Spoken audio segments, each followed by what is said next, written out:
Continuamos con el tema de reacciones reversibles. En este caso vamos a ver un ejemplo para reacciones reversibles de segundo orden.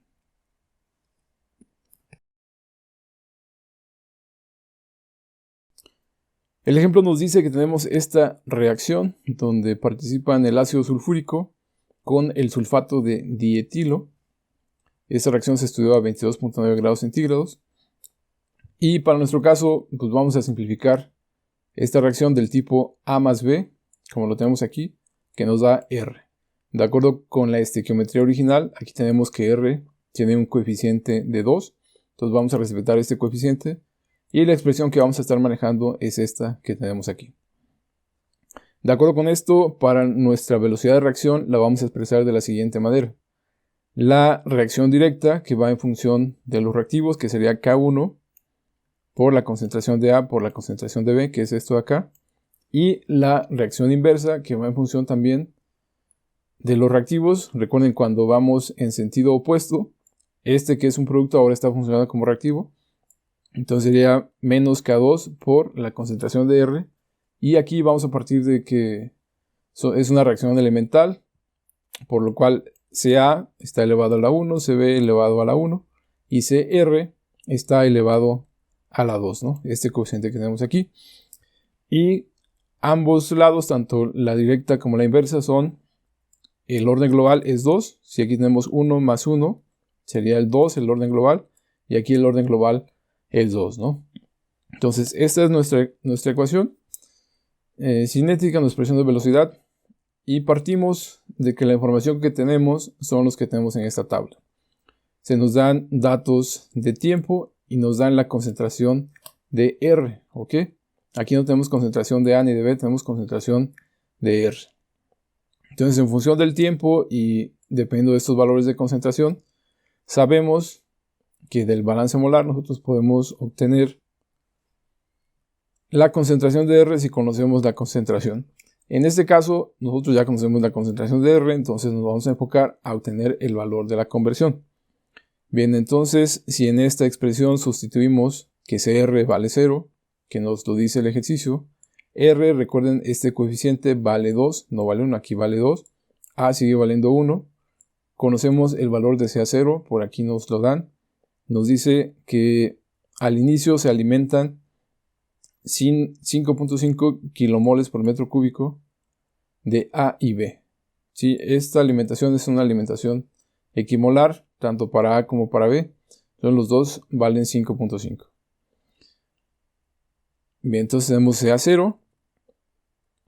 Y si simplificamos, Cr0, esto vale 0. Esto se va a hacer 0. ¿Sí? Este vale 2 sobre 1, nos va a quedar 2. Y Ca0 si lo conocemos, dijimos que valía 5.5. Lo único que no conocemos es XA, ¿no? Y Cr es el dato que tenemos en la tabla. Entonces de aquí despejamos XA y nos va a quedar de esta manera, ¿no? Entonces aquí hay que dividir entre este 2 que viene de la estequiometría de la reacción, ¿no? Por eso la importancia de la estequiometría y de que esté bien balanceada la ecuación. Porque si no podemos llegar a una conclusión errónea, ¿ok? Bien, entonces ya que tenemos cómo calcular la conversión, regresamos a esta tabla y simplemente tomamos estos datos y con esta expresión, la ecuación 5, obtenemos los datos de conversión. Entonces ya tenemos conversión, tenemos concentración inicial y ya podemos resolver este planteamiento, pero en esta ocasión lo vamos a hacer por el método diferencial, ¿no? Okay, ya tenemos esos datos de conversión. Ahora lo que vamos a hacer es esta expresión de velocidad que tenemos aquí, la vamos a poner en función de la conversión, ¿no? Entonces para ello tenemos que si quisiéramos calcular la concentración de A, la calculamos de esta manera, la concentración de B y la concentración de R. Bien, entonces en la ecuación 2, en lugar de poner concentración de A, vamos a sustituir Ca0 por 1 menos XA. Y en lugar de poner la concentración de B, vamos a poner Cb0 menos la relación de los coeficientes estequiométricos de B sobre A, que multiplica Ca0 por XA. Bien, y para calcular Cr, vamos a sustituir aquí. Y recordemos que esto está al cuadrado, entonces hay que elevarlo al cuadrado. También tenemos que del balance molar del reactor en función de la conversión nos queda de esta manera. ¿Ok? La variación de la conversión con respecto al tiempo es igual a la velocidad de reacción dividida entre CA0, ¿no? O vamos a encontrar que a veces CA0 está de este lado, pero es exactamente la misma expresión. Lo que hacemos ahora es en la ecuación 8 que ya tenemos aquí, la sustituimos en la ecuación 9 y vemos cómo está dividida por CA0. Se va a resumir lo que tenemos en la ecuación 11, ¿no? Aquí el CA0, se va a hacer la unidad, y este CA0 pudiéramos desarrollar y simplificar, pero para fines prácticos lo vamos a dejar como lo tenemos aquí, ¿no? K2 que divide CA0. Bien, entonces ya de manera simplificada, esta sería la ecuación que tendríamos que resolver, y en este caso se me hace mucho más sencillo resolverla en su forma diferencial que en su forma integral. Entonces vamos a ver un nuevo planteamiento para resolverla en su forma diferencial. ¿Ok? Pero antes de continuar, recuerden que requerimos relacionar esta expresión que tenemos con el equilibrio. Entonces vamos a tomar esta misma expresión, la expresión 11, y decimos que en el equilibrio esto tiene que ser igual a 0, ¿no? Si es la misma velocidad, la diferencia de esto con esto tiene que ser 0, entonces igualamos esto a 0.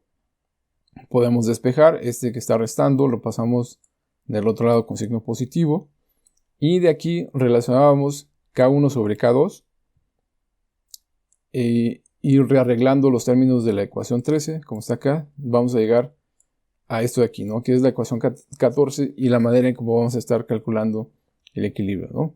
Entonces aquí igualábamos, cuando esto pasaba positivo, esta K2 pasa dividiendo, esto se queda igual, que es esto que tenemos acá, y esto que está multiplicando pasa dividiendo, ¿no? Entonces de aquí ya tenemos una manera de conocer la constante de equilibrio, si es lo que quisiéramos, ¿no? Si conocemos este valor de la conversión al equilibrio. Entonces, como nosotros hacemos datos en un reactor intermitente y dijimos que después de mucho tiempo podemos conocer esa conversión al equilibrio, y en el caso de este ejercicio tenemos ese dato, entonces si sustituimos directamente aquí, podemos conocer ese valor de la constante de equilibrio. Bien, ahora para que la ecuación que teníamos, esta de aquí, la ecuación 11, la podamos relacionar con el equilibrio, lo que podemos hacer es, de esta expresión 14, podemos despejar, por ejemplo, K2, ¿sí? Y K2 quedaría K1 sobre la constante de equilibrio. Ahora eso lo sustituimos en esa ecuación donde aquí teníamos K2 sobre CA0, que era la ecuación 11, lo sustituimos y nos va a quedar, en lugar de K2, va a quedar K1 que se divide entre la constante de equilibrio, ¿no? K1 entre K mayúscula, constante de equilibrio, es lo mismo que K2. Entonces aquí ya estamos restringiendo esta ecuación para que se cumplan las condiciones de equilibrio. Bien, ahora simplificamos. Te invito a que te suscribas al canal, nos ayudas a generar más y mejor contenido. Recuerda que este material lo encuentras en Training Engineers Online, o más directamente en triangle.com/tutoriales, y específicamente en el curso de cinética vas a encontrar este material. Te va a pedir que te registres, es completamente gratis, y una vez que acceses al curso vas a poder consultar de manera simultánea tanto el video como el material en PDF, el cual vas a poder descargar en esta pestaña con los datos que nosotros tenemos de nuestro ejercicio. Entonces aquí, bueno, este dato lo conocemos, simplemente era aquí, ¿no? Aquí dice R0, esto valía 0, recuerden, 2 sobre 1 se hace 2, esto es CA0 y este es XA, ¿no? Entonces, 2 al cuadrado, aquí tenemos 2 sobre A, 2 al cuadrado, pues me va a dar 4. Aquí CA0 va a ser CA0 al cuadrado, entre CA0 me va a quedar únicamente CA, y este X al cuadrado sí va a seguir quedando al cuadrado, y eso lo vamos a multiplicar por K1 y dividir entre la constante de equilibrio, ¿no? Entonces es como se simplifica este término y esta sería la ecuación que vamos a estar resolviendo, ¿no? Entonces, para resolver por el método diferencial, vamos a utilizar el método de Euler y verán que es muy sencillo encontrar la solución.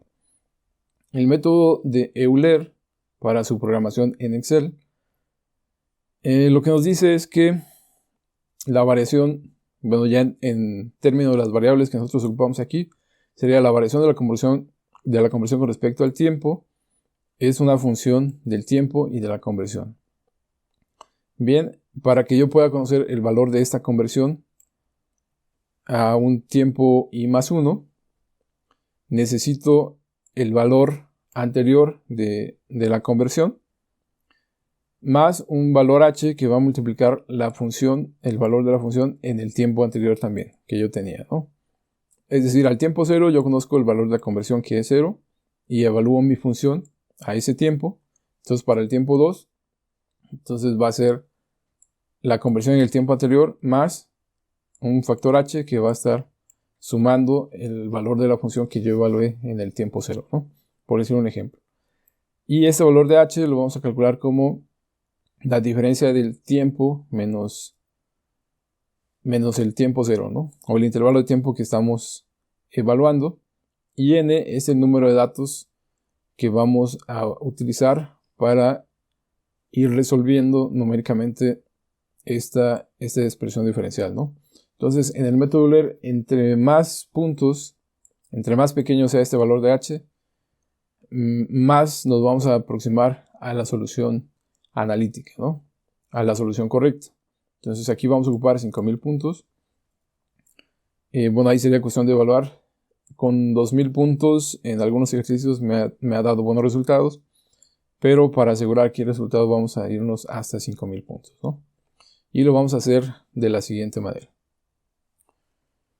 Bien, antes de iniciar la estructura del método de Euler aquí en Excel, pues miren, aquí tenemos este tiempo, aquí tenemos los datos de CR y el valor de conversión, y aquí yo divido entre 2 porque es lo que resultó de acuerdo a la estequiometría que estamos manejando, ¿no? Entonces lo que hago ahora es, aquí en una columna pongo todos mis datos de tiempo, y en otra columna pongo todos mis datos de conversión, y esta conversión que yo calculé aquí, entonces yo la voy a llamar una conversión experimental, ¿no? Es la conversión que yo estoy obteniendo de esos datos experimentales, ¿ok? Y la voy a comparar con una conversión calculada, que es la que yo voy a obtener para cada punto con el método de Euler, ¿ok? Entonces, de acuerdo a esta expresión, esta ecuación diferencial, los datos que necesitamos son la constante de equilibrio, que dijimos que ese valor de la constante de equilibrio nosotros la podíamos calcular en un principio con esta expresión que tenemos aquí, ¿no? Entonces lo que hacemos simplemente esta ecuación 15 la sustituimos aquí. ¿Sí? Si lo ven, es la misma expresión que yo tengo acá, la ecuación 15. Y ese es mi valor de la constante de equilibrio, ¿no? Entonces, para esta expresión 15, lo único que yo necesito es conocer el valor de la conversión al equilibrio. Y dijimos que ese valor iba a ser el que tenemos aquí a 11 días, ¿no? Al tiempo más largo, eso lo íbamos a tomar como conversión al equilibrio. CA0 vale 5.5, CB0 vale 5.5. Y es únicamente lo que ocupamos, ¿no? Entonces con eso les da un valor de 4.97. ¿Ok? Además, también dijimos que yo puedo relacionar K2 con K1, ¿no? Entonces aquí K2 yo la estoy relacionando con K1, es decir, K1 entre la constante de equilibrio es igual a K2, por lo que lo único que necesito yo encontrar es este valor, ¿no? El valor de K1. Entonces ya tengo K2, K1, constante de equilibrio, y todos estos mismos datos, los que necesito para resolver la ecuación que tenemos acá arriba, pues los voy a vincular de este lado, ¿no? K1, K2, X al equilibrio sea 0, CB0, y el valor de esta constante de equilibrio. Entonces aquí los tengo para cuando los ocupe. Ahora, para el método de Euler, yo necesito inicialmente, dijimos, 5000 puntos. Bien, y el intervalo en el que yo voy a estar resolviendo, el intervalo de tiempo que yo voy a estar resolviendo, para encontrar el valor de h va a ser de t menos t0, ¿no? T0 aquí lo vamos a fijar siempre como 0 para todos los casos. Y para el primer punto, este tiempo llega hasta 1680, ¿no? Ok, entonces decíamos que h iba a ser el t menos t0 entre 5000 y ese iba a ser mi valor de h. Sí, este primer punto vale 1680. Ya lo tengo aquí. Bien. Entonces lo siguiente sería, pues yo voy a poner mi número de puntos. Voy a empezar desde el punto n igual a 0, ¿no? Esto lo voy a remarcar aquí, porque esto sí es importante, ¿no? Entonces vamos a poner el punto 0. Aquí vamos a iniciar con el punto 0. ¿Ok? Y en estas dos columnas de aquí vamos a dar las condiciones iniciales. Bueno, más bien la condición inicial, que es esta, ¿no? Entonces, que es en mi primer punto, a la entrada de mi sistema de reacción, o al inicio de mi reacción, es al tiempo 0, mi valor de XA. Esta es mi condición inicial. XA vale 0. Entonces aquí simplemente pongo todos mis puntos hasta llegar a 5000. Vemos aquí vamos de 1 en 1 hasta 5000. ¿Ok? Ahora, lo que nos decía el método de Euler. Vamos a evaluar nuestra función. ¿Ok? Esta función que tenemos aquí al tiempo 0. ¿Ok? Entonces, aquí nosotros ya sabemos que la conversión inicial es 0.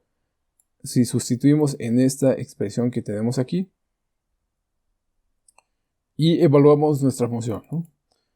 Aquí nos dice K1 que multiplica 1 menos XA. XA es la que yo tengo aquí en mi columna acá, que vale 0 porque estamos al inicio de la reacción. Por todo lo demás, ¿no? Por CB0 menos CA0 por XA, menos 4 por K1 CA0 XA al cuadrado, entre K de equilibrio, ¿no? Entonces ahí en esta función tengo relacionados todos estos parámetros. Entonces aquí no ocupamos K2 porque está en función de K1 y la constante de equilibrio, y la XA de equilibrio la ocupamos para calcular este valor de aquí, ¿no?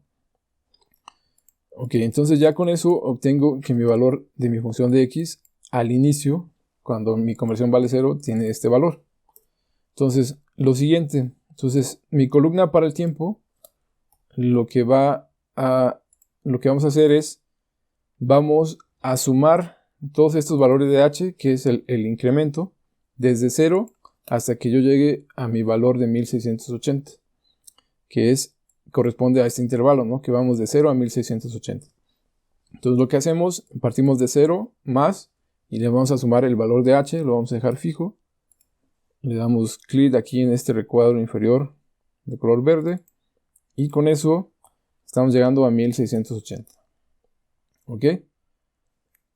Bien, entonces lo siguiente que nos dice el método de Euler es que mi valor, en este caso, sería mi valor de concentración en el punto 1. Bueno, aquí serían los puntos I, ¿no? Ok, cuando I vale 1, ¿sí? Entonces, el valor de la conversión va a ser igual a la X anterior que yo tenía, ¿sí? Es decir, lo vamos a poner así. ¿Ok? Este valor que tengo aquí va a ser igual a la X anterior que yo tenía, que la anterior en este caso valía 0, más nos dice el valor de h, bien, que es el que estamos obteniendo aquí, más ese valor de h que multiplica al valor de la función anterior también, ¿no? La función anterior era esta, entonces ahí está. ¿Ok? Y lo mismo, le damos doble clic, se copia esa función para todas mis celdas, y lo mismo aquí, esta función le hago lo mismo y se evalúa para todas mis celdas, ¿no? ¿Ok? Bien, entonces ya una vez que resolví esto, ya tengo toda mi columna del tiempo, toda mi columna de XA y toda mi columna de FX. Aquí el valor que va a corresponder a la conversión de A al tiempo de 1680 es únicamente la que yo tengo en mi último punto, ¿no? En el punto que yo asigné como 5000, ese va a ser el valor de A. No tenemos que sumar, ni restar, ni multiplicar nada, ¿no? Simplemente vinculo esta celda con esta última, ¿no? La 5010. Aquí está, ¿no? Cada 5010, ese es mi valor de conversión. Entonces ahora lo que tengo que hacer es simplemente repetir esto que dice aquí, que sería para 1, 2, 3, 4, 5, 6, 7, 8, 9, 10, 11, para 12 datos, ¿no? Lo tengo que copiar y verificar 12 veces, ¿no? Entonces ustedes lo van a hacer 12 veces, aquí ya lo tengo 12 veces. Bien. Y después lo que vamos a hacer es vincular estos valores de conversión que obtuvimos con las celdas que tenemos acá, ¿no? Pero antes les quiero explicar lo siguiente, ¿no? Ustedes van a copiar esto, tal cual, y lo van a pegar aquí. Bueno, van a copiar todo, ¿no? En su caso, les voy a poner este ejemplo para que seleccionan todo.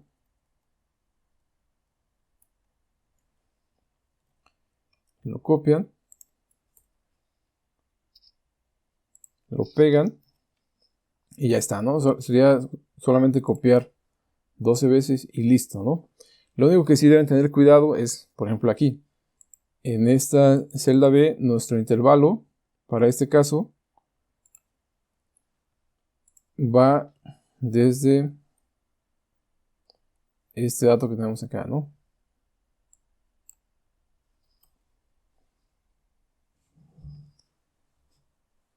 Para el segundo, la segunda vez que hagan esto, el tiempo no sería 1660, serían 2880. Y eso es lo que tendrían que cambiar. Algo importante también aquí. Bueno, esto verifican. Vean, este tiempo, cuando lo copien, les va a seguir en función del incremento de la primera columna, ¿no? Porque lo estamos copiando y tenemos que eso lo deje fijo. Entonces ahí sí deben verificar que el delta H corresponda con el tiempo que están trabajando, ¿no? Entonces aquí cambiamos ese delta H, ¿ok? Y verificamos, ¿no? Si aquí el tiempo es 2880, debo llegar a 2880, ¿no? Para que se desplacen rápido, simplemente le dan la tecla control y mueven la flecha hacia arriba o hacia abajo, ¿no? Y con eso ya llegan hasta arriba. Bien, entonces eso es lo primero que deben de checar porque se les va a vincular con lo que tenían en sus primeras columnas, ¿no? Lo mismo para XA. En XA ocupamos el valor del incremento, entonces hay que cambiar esta celda para acá y hacer la corrección para todos los datos, ¿ok? Y en la función de x, pues ahí no hay ningún problema, son las mismas constantes que ocupamos y aquí XA lo respeta, ¿no? Lo sigue copiando. Entonces ahí nada más habría que tener cuidado con el valor del incremento que corresponda a esas columnas, ¿sí? Ok, y eso lo verifican para todos los demás datos. Bien, decíamos que íbamos a resolver por el método diferencial y la solución es la que estamos obteniendo aquí para cada una de las columnas. Entonces ahora lo que resta es, para el tiempo de 1680, la solución que yo obtengo por el método diferencial es esta de aquí, ¿no? Esta que se alcanza a ver aquí es la columna JK, la columna L, ¿no? Esto que se ve aquí, ligeramente. Ok, entonces ahora para este lo voy a vincular y este tiene que ser igual al resultado que yo obtengo con esta columna acá. El punto 1457 de acá lo vinculo y está vinculado con la columna Q8, ¿no? De la misma manera, todos los demás tiempos, y por ejemplo este último, está vinculado con la columna BO8, ¿sí? Que es como aquí no me deja verlo, pero es esta última de acá, ¿no? Entonces el tiempo que corresponda voy vinculando.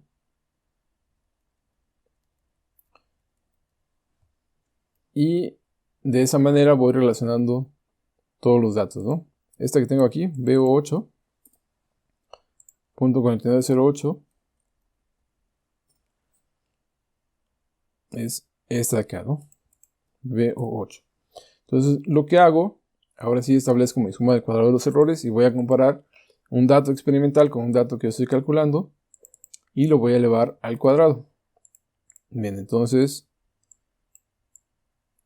lo hago de esa manera. Establezco mi sumatoria. Y puedo decirle que me dé también el valor de la pendiente, el valor de la ordenada al origen. Aquí lo podemos ver. Podemos dejar así, si quieren, no hay ningún problema. O sea, aquí estos datos no los vamos a ocupar, simplemente van a ser una referencia para ver qué tan buena es la aproximación que estamos obteniendo, ¿no? Entonces ya que tenemos así, nos vamos a ir a esta gráfica y vamos a tabular del lado izquierdo o del lado del eje de la Y los valores experimentales y del lado de las X o las abscisas el valor de la conversión que estamos calculando, ¿no? Y vamos a compararlos. Entonces, y en base a ello, pues simplemente nos vamos al solver y vean, ¿no? Depende del valor que nosotros pongamos aquí. Si ponemos 100, pues vemos que esto se hace más o menos, ¿no? Y nuestra gráfica, pues por ahí nos marca un error, ¿no? Si le damos un valor de 10, gráficamente, pues también hay un error, ¿no? Si le damos 0.1, pues vemos que hay una mejoría, pero pues no hay una tan buena distribución, ¿no?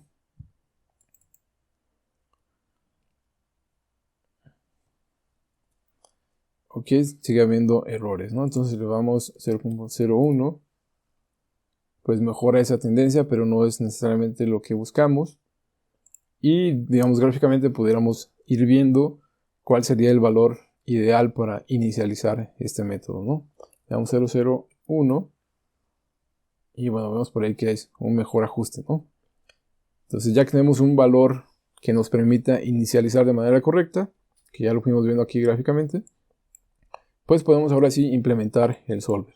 Vamos a la pestaña que dice datos, le damos solver,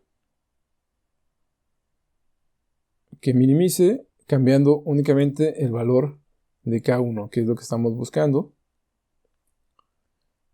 Le damos resolver.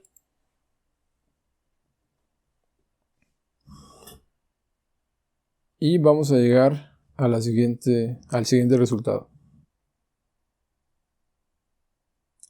Bien, ese es el resultado al que llegamos. 1.08 exponencial al menos 5. Y bueno, aquí podemos ver el coeficiente de correlación de los parámetros estadísticos que nos sirven como referencia para ver qué tan válida es este resultado, esta aproximación. Tenemos en principio el coeficiente de correlación, que os da 0.991 en este caso, que estamos ajustando a que pase por el origen. Entonces, para compararlo con este, pues tendríamos que hacer que este también sea 0. 100.9938. Ok. Digamos aquí, pues ya no podemos hacer más, ¿no? Lo importante es que estos datos sean muy, muy parecidos. Vemos que en los primeros datos tenemos mayor error, los primeros 4 puntos, pero para todos los demás el resultado es bastante bueno, ¿no? Y bien, entonces decíamos que tenemos como parámetros estadísticos el coeficiente de correlación, que es alto. Otro que nos puede servir es que en este caso, cuando estamos comparando conversión con conversión, datos del mismo tipo, es uno calculado, otro experimental, pero es la misma conversión, el valor de la pendiente se aproxima a 1, ¿no? Además de que el coeficiente de correlación es cercano a 1, ese valor de la pendiente es 1. Otro es que la ordenada al origen, para este caso, pues estamos haciendo que sea 0. Y en caso de que utilizáramos esta otra función, aquí nos dice, ¿no?, que ese valor de la ordenada del origen es cercano a 0. Entonces nos da la confianza de que estos datos realmente son correctos, ¿no? Y bueno, de esta manera estaremos llegando a la solución de este ejercicio. No olvides suscribirte, dale like y comparte.